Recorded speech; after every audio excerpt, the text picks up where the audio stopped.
Hey everybody, it's Tammy with On Point Accents and Designs. We are going to learn all about sublimation today. So in today's video, I'm going to tell you what you need to start your sublimation journey. So let's get started.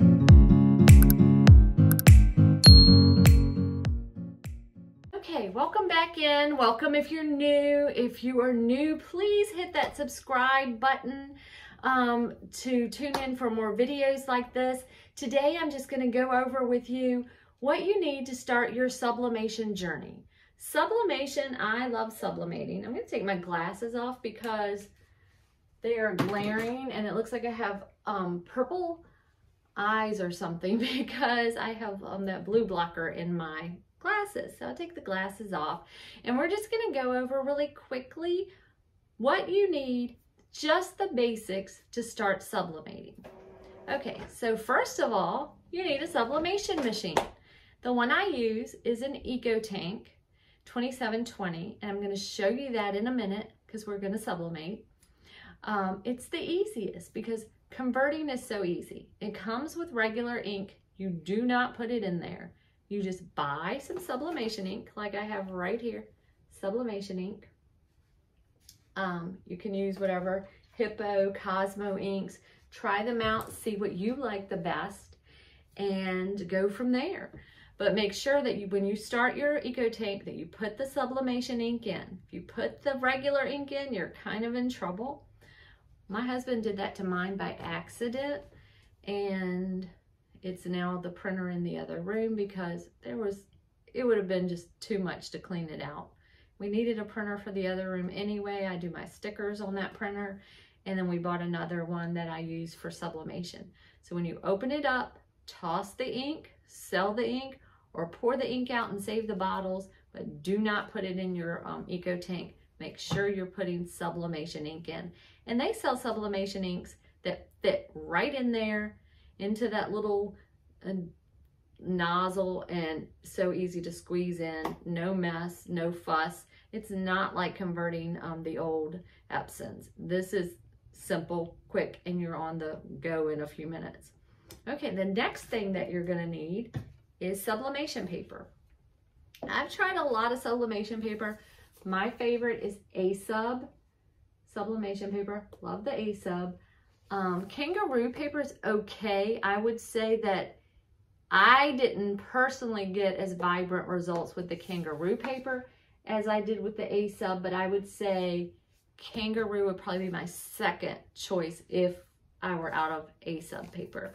And I think Starcraft has a paper, but I haven't tried that. So another thing that you're going to need or might need is some laminating sheets.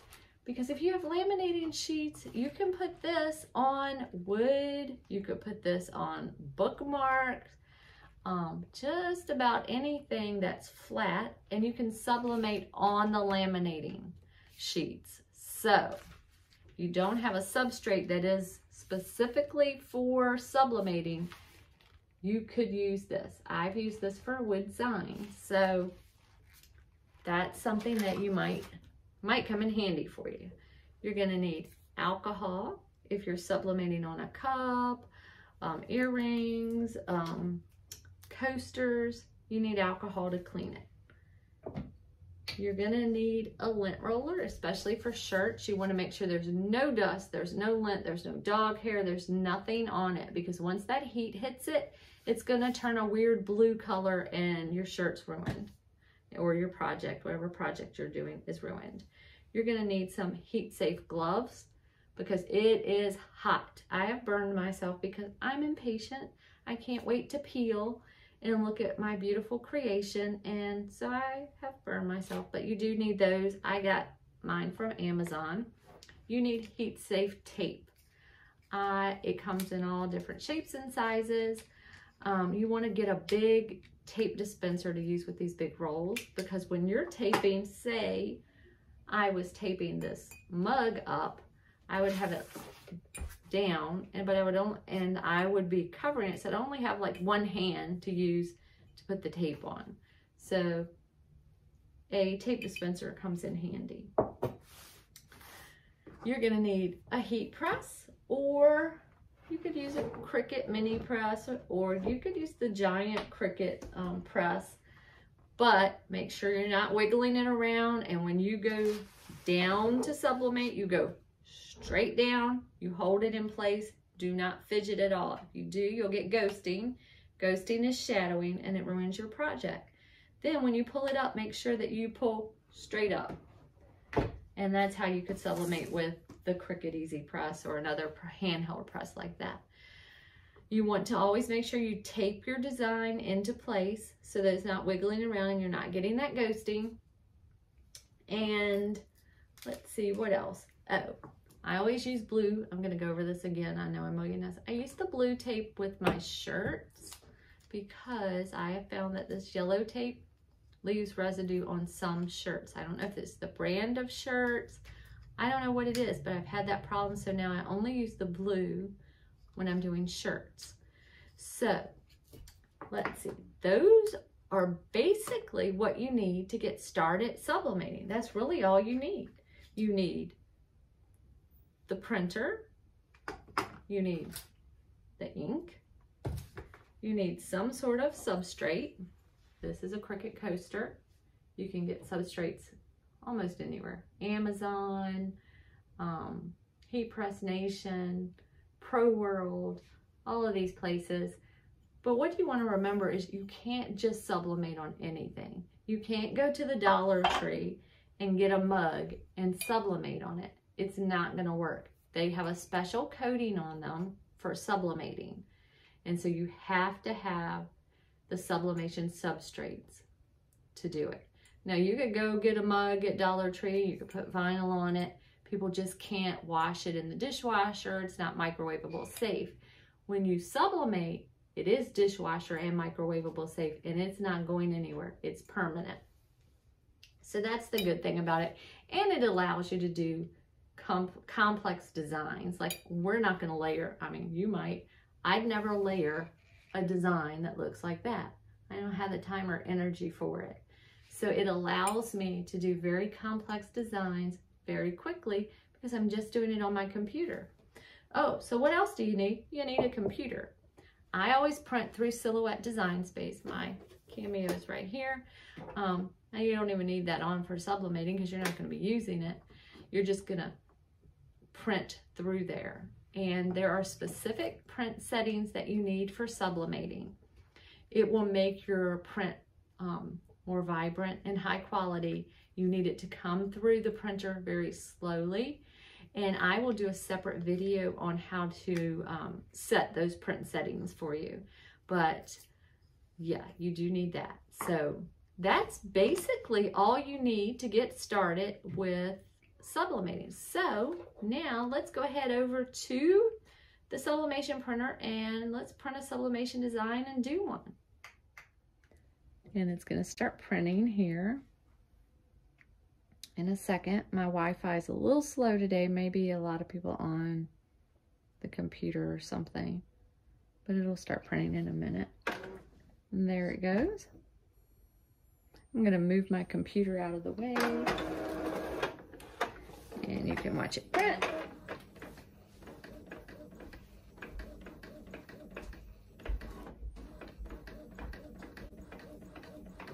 And it's printing. You see how slow it prints, and you want it to print this slow because you're going to get a higher print quality. And there are certain settings that you need to put into the driver, and I will go over that in another video with you. I will try to make that video this week. But this is my EcoTank 2720. It makes an 8.5 by 11 print. You can get a bigger one. They are very difficult to find. I have looked and looked and I have not been able to get one yet. Or you could get a Sawgrass printer. There are other printers that you can convert, but this just has your ink tanks there. Very easy to put the ink in. There's really no converting. As long as you put sublimation ink in, you have a sublimation printer, you're good to go. Never put regular ink in. If you do, it's ruined. You cannot use it for sublimation. Just the way this tank is built, it's almost virtually impossible to clean it all out. I guess you could. But when you start off, it's gonna come, and here comes the design right here. And you see it is mirrored, and it is kind of dull, but when you print it, it's gonna be bright. So we will do that in a second. But like I was saying, ink comes with this, but it's regular ink. So just take that, toss it, or sell it, or you could empty it out and use the ink bottles, however you want to do it, but make sure you do not put the regular ink in the machine or it will not be good for sublimation. Okay, so this is my blue tape that I use for shirts. I only use blue tape on shirts because I find that this yellow tape sometimes will leave a weird residue on the shirts.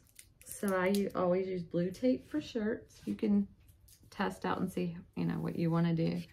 So let me just wipe it off one more time, make sure it's clean. And we have our design here.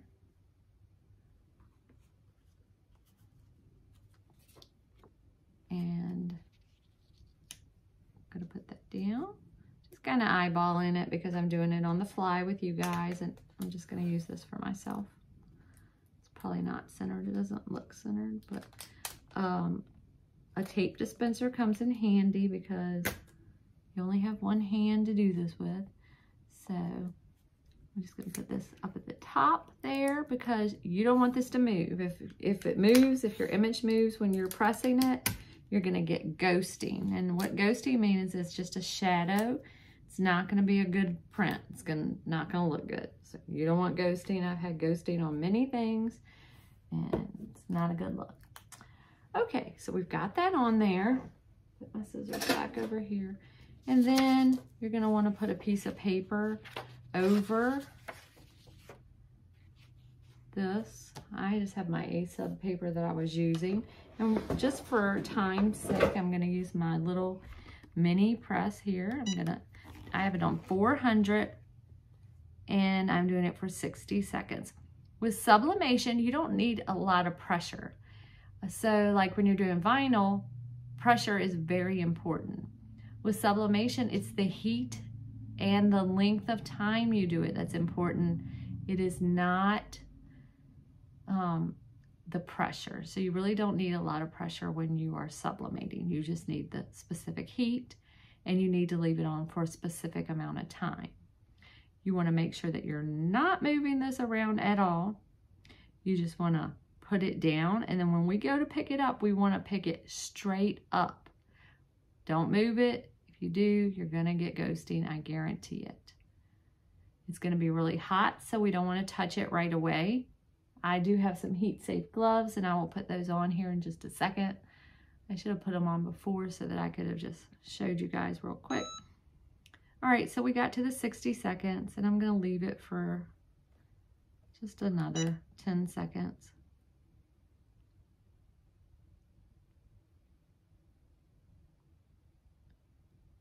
Okay, and now when you pick it up, if you're using a mini press, just straight up. Make sure you go straight up. If you move it around, you're gonna get that ghosting. All right, so heat-safe gloves, you can get them on Amazon. It is very hot, very hot. And you can leave it for a few minutes and let it cool. You don't have to open it right away. I love to look at it, so I get kind of impatient, but it's hot. This whole thing is hot. I had that at 400 degrees. On my heat press, I usually do 385. But you have to play with your particular heat press. Every heat press is different. So you can't go by other people's numbers. That can be kind of a guide for you, but I'm gonna take this off for a second. Oh, it's hot. Alrighty, there we go. There's no ghosting at all. It looks gorgeous. I know it's backwards for you guys, but so cute. On Point Accents and Designs has the little polka dots. Let me put my glove back on. And that way I could hold it up for you better. I have polka dots on that design. Well, not polka dots, the little dots. But you can even see them. They came out great. It looks beautiful. I'd love to see what you guys make. So definitely show me what you make. But that's as simple as it is. Here is a mug that I made for myself. May is my birthday. And that's so pretty. You can put your name on the back of it. Most of them that I sell will have like a birthday month. And then on the back it will have someone's name. So that's about all there is to it. If you're doing a shirt, you're going to have to do the shirt on your heat press. Or you're going to have a lot bigger Cricut mini press. So I'll show you a shirt that I've done. This one is a bleached shirt. But it has the same design, on-point accents and designs. But you see that's so pretty. I have a 15 by 15 heat press, and I think that works the best. The smaller ones, I used to have a smaller one. I think it was a 12 by 10. It was really hard to sublimate on just to get the shirt positioned right. So for shirts, I would suggest using your heat press, not your mini press. So that's about all there is to that part of it. Okay guys, so that's about all there is to it. It's not that hard to sublimate. It's a lot of fun. You do get kind of addicted to it. I enjoy it.